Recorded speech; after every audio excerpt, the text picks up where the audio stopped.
Hello students, कल हमने व्यावसायिक संयोजन के कारण आधार प्रेरक तत्व देखे थे। इसके कारण प्रमुख कारण और सहायक कारण थे। प्रमुख कारण के बारे में कल हमने जान लिया था। आज हम जानेंगे सहायक कारण।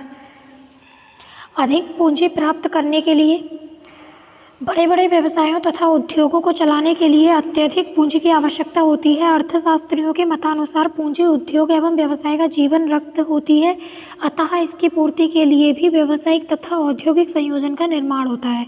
विवेकीकरण की सफलता हेतु छोटे छोटे उद्योग अथवा इन इकाइयों में विवेकीकरण कभी सफल नहीं हो सकता, अपितु उनके लिए औद्योगिक संगठन बड़े पैमाने पर होना अनिवार्य है।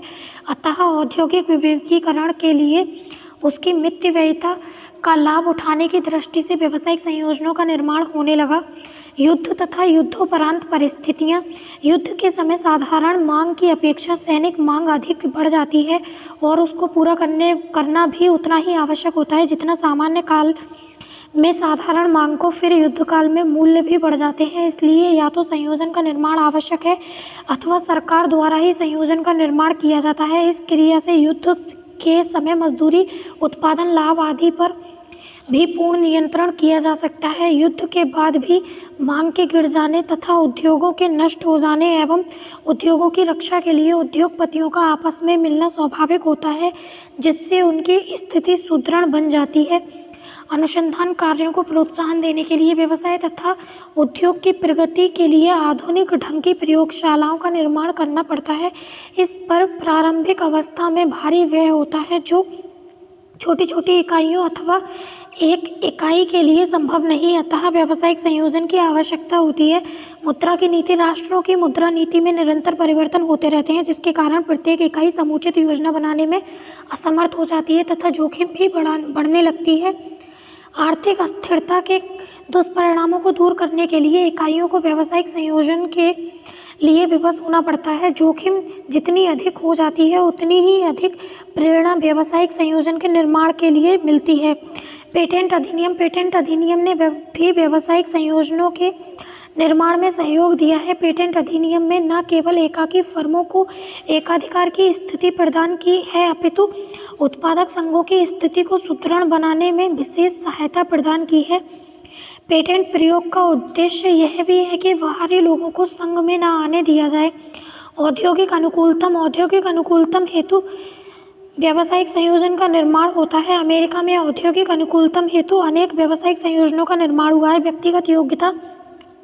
फील्ड के अनुसार व्यक्ति या व्यक्तियों की संगठन योग्यता, कुछ कुशल प्रतिभा अथवा व्यक्तिगत महत्वाकांक्षा भी व्यावसायिक संयोजनों के निर्माण में सहायक रही है।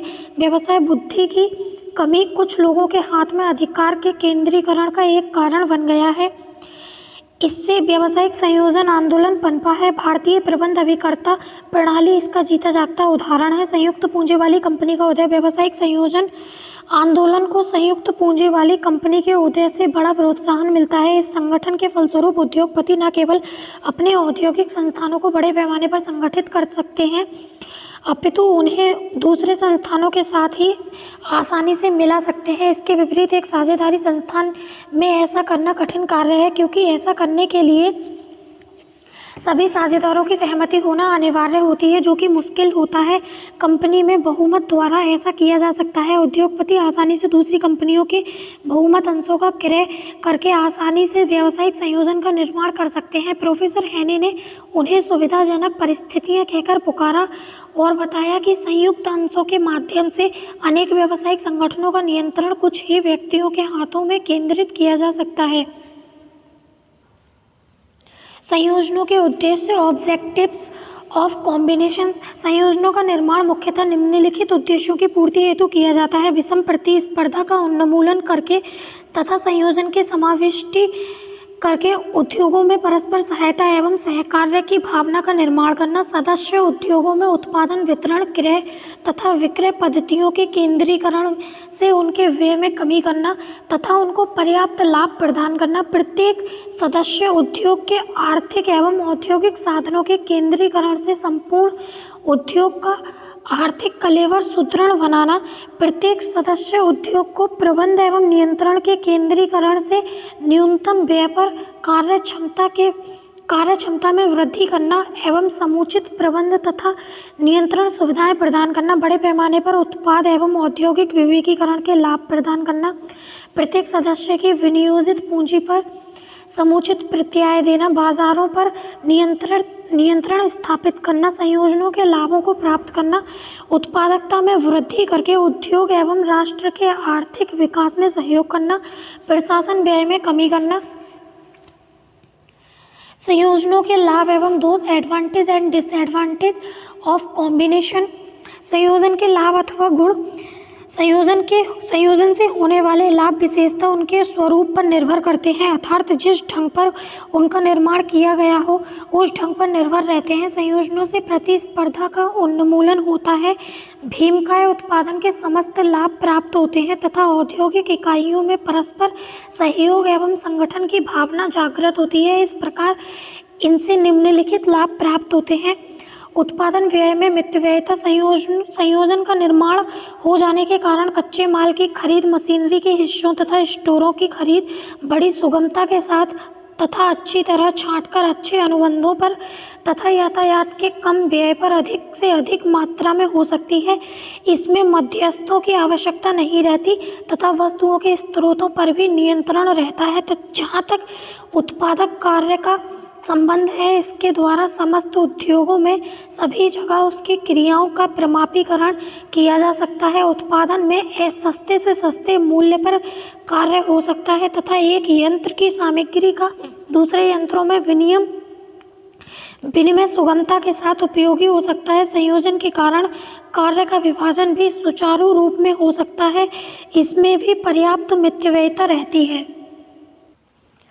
पूंजी के उपयोग में मितव्ययता, संयोजन का निर्माण होने से पूंजी के उपयोग में पर्याप्त मितव्ययता रहती है। यदि किसी उद्योग के पास पूंजी की कमी रहती है तथा दूसरे उद्योग में पूंजी व्यर्थ पड़ी हुई होती है तो पूंजी के आधिक्य को कमी वाले उद्योग में सरलता से भेजा जा सकता है। प्रबंध एवं व्यवस्था में मितव्ययता, पृथक पृथक रूप में कार्य करने की अपेक्षा संयोजन में आ जाने पर सभी उद्योगों के लिए संचालकों, प्रबंधकों तथा साधारण कर्मचारियों की आवश्यकता कम हो जाती है। अब व्यर्थ में अलग अलग व्यय करने की अपेक्षा उद्योगों की आवश्यकता अनुसार केवल अनुभवी एवं योग्य व्यक्तियों को ही नियंत्रण एवं व्यवस्था के लिए नियुक्त किया जाता है। ये सभी लोग विशेषज्ञ होते हैं और पृथक रहने वाले उद्योगों में कार्य करने की अपेक्षा अधिक कौशल एवं योग्यता के साथ कार्य करते हैं। कारण यह है कि उनकी आवश्यकता अनुसार उनकी योग्यता देखकर उद्योगों में कार्य के लिए भेजा जाता है। इस प्रकार के कार्य के प्रवर्तन तथा उन्नति के लिए योग्य एवं अनुभवी लोग इन संयोजनों के कारण प्राप्त हो जाते हैं, जिनकी नियुक्ति में भी पर्याप्त मितव्ययता हो जाती है। वितरण व्ययों में मितव्ययता, संयोजन के कारण विज्ञापन आदि का व्यय कम हो जाता है एवं वे अधिक प्रभावशाली हो सकते हैं। यदि सभी उद्योग पृथक पृथक रहते तो उन्हें अपनी वस्तु के प्रति आकर्षण उत्पन्न करने के लिए अलग अलग विज्ञापन करना पड़ता तथा अपनी ख्याति के निर्मित भी पर्याप्त कार्य करने पड़ते, परंतु संयोजन हो जाने के कारण सामूहिक रूप से विज्ञापन आदि हो सकते हैं। इससे विज्ञापन व्यय में मितव्ययता हो जाती है। इसके साथ ही आवश्यक स्थानों पर सुगमता से विज्ञापन हो जाता है तथा विज्ञान के अच्छे से अच्छे ढंग भी प्रयोग में लाए जाते हैं। इन संयोजनों के कारण ग्राहकों को अच्छी प्रकार से साख पर तथा अपनी इच्छा के अनुसार अच्छी वस्तुएं देने का प्रबंध किया जाता है। भ्रमणकर्ताओं तथा विक्रेताओं के रखने में मितव्ययता हो जाती है। यातायात व्यय में भी पर्याप्त कमी हो जाती है। पारस्परिक घातक प्रतिस्पर्धा का अंत। आपसी घातक प्रतिस्पर्धा के कारण श्रमिकों तथा उपभोक्ताओं सभी का शोषण होता था। उपभोक्ताओं को असली माल नहीं मिल पाता था। कारखाने में तालाबंदी होना आम बात थी तथा प्रचार एवं वितरण कार्यों में बहुत सा धन व्यय करना पड़ता था। उपरोक्त परिस्थितियों का सामना करने के लिए संयोजन के अंतर्गत समस्त उत्पादन की इकाइयां मिलकर एक संगठन बना लेती हैं, जिससे अनुचित प्रतिस्पर्धा का अंत हो जाता है तथा व्यावसायिक क्षेत्र भी विस्तृत हो जाता है। पूंजी लगाने वालों को पूंजी डूबने का भय कम हो जाता है। एकाधिकार की अभिलाषा की पूर्ति, व्यक्तिगत व्यापार में उत्पादन तथा वस्तु विक्रय में वस्तु सीमा तक प्रतियोगिता होने के कारण किसी भी बाजार को हस्तगत नहीं किया जा सकता और इसी कारण उत्पाद को तथा व्यापारियों को बहुत कम लाभ हो सकता है, किंतु संयोजन का निर्माण करके वे सम्मिलित रूप से कार्य करने लगते हैं तथा उनका बाजार में सुगमता से एकाधिकार हो जाता है। इसका उदाहरण हमारे देश का शुगर सिंडिकेट है। इसके अलावा वस्तुओं का मूल्य भी सरलता से निश्चित किया जा सकता है, जिससे उपभोक्ताओं को सुविधा रहती है। भौगोलिक विकेंद्रीकरण, संयोजन की स्थापना से भौगोलिक विकेंद्रीकरण संभव हो जाता है। इससे सामान उद्योगों में अस्थिरता के स्थान पर स्थिरता आती है। औद्योगिक अनुसंधान में सुविधा, एक ही प्रकार की औद्योगिक इकाइयों का संगठन बन जाने पर ये सम्मिलित रूप से अनुसंधान की व्यवस्था भी कर सकते हैं। इस संबंध में कलकत्ता के जूट मिल एसोसिएशन तथा अहमदाबाद के सूती मिल एसोसिएशन ने सराहनीय कार्य किया है। आज के वैज्ञानिक युग में इस प्रकार के अनुसंधानों पर भारी महत्व है। विदेशी व्यापार में सुविधा, विदेशी व्यापार में संयोजन का अत्यंत व्यापक स्थान है। ये राष्ट्रीय स्तर पर दूसरे राष्ट्रों के साथ व्यापारिक संबंध दृढ़ कर सकते हैं। विदेशों में प्रतिनिधियों के रखने में भी मितव्ययता रहती है। योग्यता का विनिमय, संयोजन के फलस्वरूप प्रत्येक सदस्य उद्योग को एक दूसरे के व्यापारिक भेद का उचित प्रयोग करने का स्वर्ण अवसर मिलता है। इस प्रकार कुशल एवं उपयुक्त कार्य प्रणाली का उपयोग सामूहिक रूप से सभी उद्योगों के हित में किया जाता है। मांग और पूर्ति का संतुलन, यदि संयोजन में सम्मिलित होने वाली इकाइयों की संख्या पर्याप्त है तो उनके द्वारा पूर्ति पर भी नियंत्रण स्थापित किया जा सकता है। इस प्रकार वे बाजार का विस्तृत अध्ययन करके मांग का अनुमान लगाकर वस्तुओं का उत्पादन करते हैं, जिससे मांग और पूर्ति में निरंतर संतुलन रहता है, अर्थात अधिक अथवा कम उत्पादन की परिस्थिति उत्पन्न नहीं हो पाती। सरकारी नियंत्रण में सुविधा, संयोजन द्वारा अनेक छोटी छोटी और दूर दूर तक बिखरी हुई इकाइयां आपस में संगठित हो जाती हैं, जिससे सरकार को उन पर नियंत्रण रखने तथा नीतियों को लागू करने में सुविधा होती है। आई होप आपको ये वीडियो पसंद आए। वीडियो पसंद आए तो वीडियो को लाइक एंड शेयर करें, चैनल को सब्सक्राइब करें। मिलते हैं नेक्स्ट वीडियो में नेक्स्ट टॉपिक के साथ। तब तक के लिए टेक केयर।